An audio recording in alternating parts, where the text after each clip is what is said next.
এবার লক্ষ লক্ষ ছাত্রছাত্রীদের থালা থেকে ডিম ওঠাও।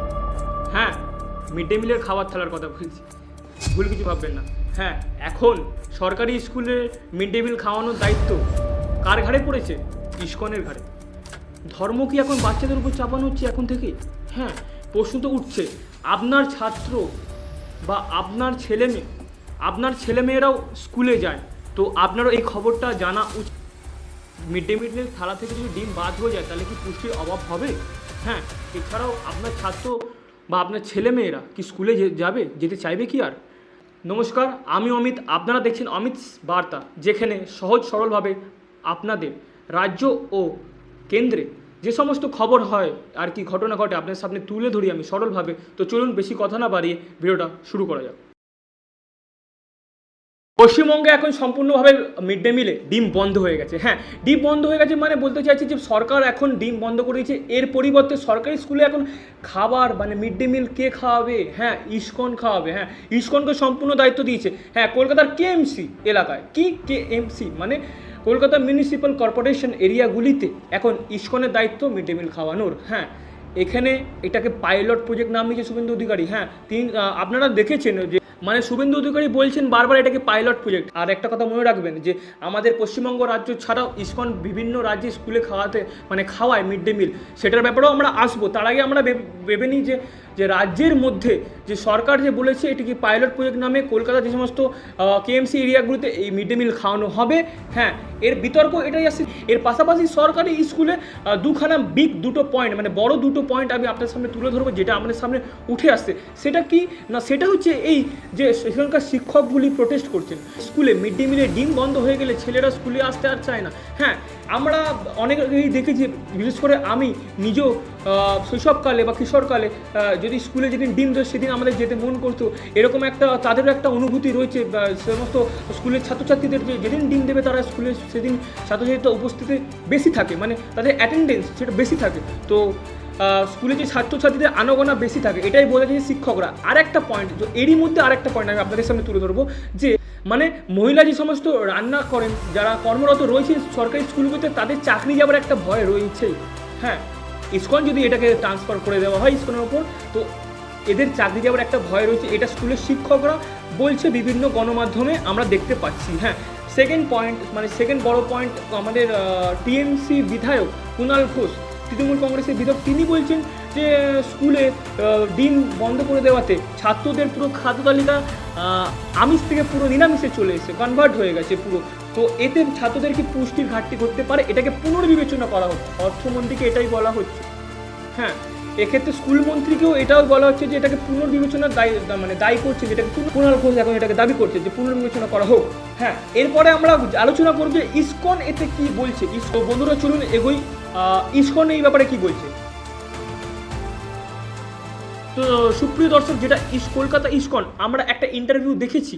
ইন্টারভিউতে আমরা দেখছি যে আপনাদের সামনে আমি ইন্টারভিউর ফলোটা রাখবো, আপনাদের প্রতিচ্ছবিটি রাখবো, আপনারাও দেখবেন গিয়ে। সেখানে সহসভাপতি যে রাধারমন দাস রয়েছে ইসকনে, তিনি বলছেন আমরা অফিসিয়ালি এখনও কোনো খাদ্য তালিকা পাবলিশ করিনি, যেটা দেখে আপনারা নির্ধারিত করতে পারেন আপনাদের ছাত্রছাত্রী বা আপনাদের ছেলে মেয়েদের কী এখন খাওয়ানো হতে পারে মিড ডে মিলে। হ্যাঁ, এটা এখনও ওরা একদমই কোনো অফিসিয়ালি তারা কিছু বলেনি। তাদের অফিসিয়ালি কোয়ালিফাইং ডায়েটিশিয়ান রয়েছে এটাকে নির্ধারণ করার জন্য। তাদের মিনারেলস, ভাইটামিনস এবং প্রোটিন তিনটিকে মাথায় রেখে ওরা ডায়েট চার্ট বানাবে, তারপর সরকারের সাথে আলোচনা করে সেটাকে আপনাদের সামনে পাবলিশ করবে। এটা যে সহসভাপতি রয়েছেন যিনি কিনা রাধারমন দাস, তিনি কি বলছেন, তিনি কি যে সমস্ত কথা আমাদের বলছেন, যে আমাদের যে সমস্ত খাদ্য তালিকা রয়েছে তার মধ্যে রাজমা রয়েছে, পনির রয়েছে। হ্যাঁ, এইগুলো রয়েছে তো ঠিকই, কিন্তু আমরা হচ্ছি বাঙালি, খাদ্য তালিকাতে মাছ ভাত তো রয়েছে। হ্যাঁ, তো মাছ ভাত থেকে আমরা বিরত থাকতে পারবো না। তো এটা একটা বড় পয়েন্ট তো আমাদের সামনে দাঁড়াচ্ছে। আমরা এটাকে কীভাবে আগামী দিনে অ্যাকসেপ্ট করছি, ইসকনের যে খাদ্য তালিকাকে কীভাবে আমরা অ্যাকসেপ্ট করছি, তার মধ্যে বিতর্ক জড়িয়ে থাকবে। এর পাশাপাশি এটাও থাকবে যে তিনি বলছেন কি না যে ইউরোপে যে সমস্ত অ্যাথলিটস আছে বা যে সমস্ত আমেরিকানস রয়েছে, তারা কি করে তারা তো বিফ কনজিউমিং করে, যা বলতে পারেন বাফেলো, গরুর মাংস, এটা। তারপর তো তারা সে সমস্ত মিট কনজিউমিং করে, তারা মানে তাদেরকে উদাহরণ দিচ্ছেন তিনি বলছেন কি না যে তারা কিভাবে সে সমস্ত খাদ্য তালিকা ছেড়ে ভেগানে কনভার্ট হচ্ছে। ভেগান দেখুন বন্ধুরা, ভেগান সম্পূর্ণ আলাদা। ভেগান মানে আপনি কোনো প্রাণীজ জিনিস একদমই কনজিউম করবেন না, মানে প্রাণীজ মানে অ্যানিমাল রিপ্রোডাকশন থেকে যে সমস্ত আসা জিনিস, যেগুলো হচ্ছে দুধ, দহি, পনির, এসব হচ্ছে প্রাণী থেকে আসা জিনিস। তো ভেগান কথাটা সম্পূর্ণ অর্থ এটার পুরো ক্ল্যারিফিকেশন বা জাস্টিফিকেশন উনি কিন্তু দিতে পারেন। আমি এই ভিডিওতে লক্ষ্য করেছি ওনার এই ভিডিও, তিনি ভোজ্য খাবারকে বা বলতে পারেন নিরামিষ খাবারকে তিনি এত ভালো বলছেন। আচ্ছা, দক্ষিণ কোরিয়ার সাথে যদি ভারতের আমি প্রোটিন এফিসিয়েন্সি টেস্ট করি তাহলে রিপোর্ট কি বেরোচ্ছে আপনাদের সামনে আমরা দেখি। এখানে দেখতে পাচ্ছেন আপনারা, তাহলে সকলে এখানে দেখতে পাচ্ছেন যে ভারতে 52% এবং সাউথ কোরিয়ার 92% অ্যাভারেজ প্রোটিন রয়েছে। ঠিক আছে, সকলেই আমরা সুপ্রিয় দর্শক দেখতে পাচ্ছি যে এখানে 416 এবং সাউথ কোরিয়ায় 502, এখানেও আমরা ঘাটতি খেয়ে গেছি।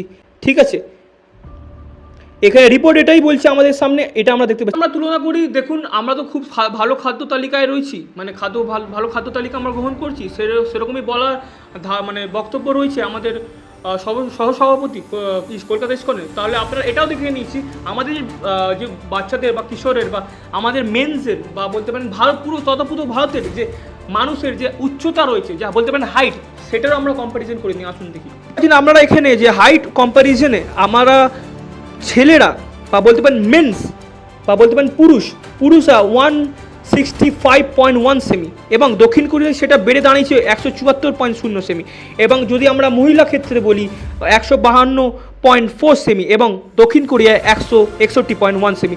আর এখানেও আমরা বন্ধুরা ডিফারেন্স দেখতে পাচ্ছি। তো পরিশেষে আমি এটাই বলতে চাইবো যে বন্ধুরা, যে বিজেপিকে নিয়ে একটা বিতর্ক তো আমাদের সামনে উঠেই আসছে। এর পাশাপাশি আপনারা দেখলেন যে এই মুহূর্তে কোনো অফিসিয়াল ডাটা এদের বেরোয়নি খাদ্য তালিকার। তো যে সমস্ত আপনারা ডাটা দেখতে পাচ্ছেন সেগুলো সবই গুহ। তো নমস্কার, আমি অমিত, আপনারা দেখছেন অমিত বার্তা, যেখানে সরল মাধ্যমে আপনাদের সামনে আশেপাশে যে সমস্ত খবরগুলি আপনাদের সামনে আমি তুলে ধরার চেষ্টা করি বা বলতে পারেন প্রচেষ্টা করি। তো এইভাবেই এই সমস্ত খবরগুলি সরল ভাষায়, এবং যদি চ্যানেল নতুন হয়ে থাকেন চ্যানেলটাকে সাবস্ক্রাইব করে যাবেন এবং পাশে থাকা বেল আইকনটি পাবেন সবার আগে খবরটি পেতে। তো চলুন, নমস্কার, দেখা হচ্ছে পরবর্তী ভিডিওতে। জয় হিন্দ, জয় ভারত।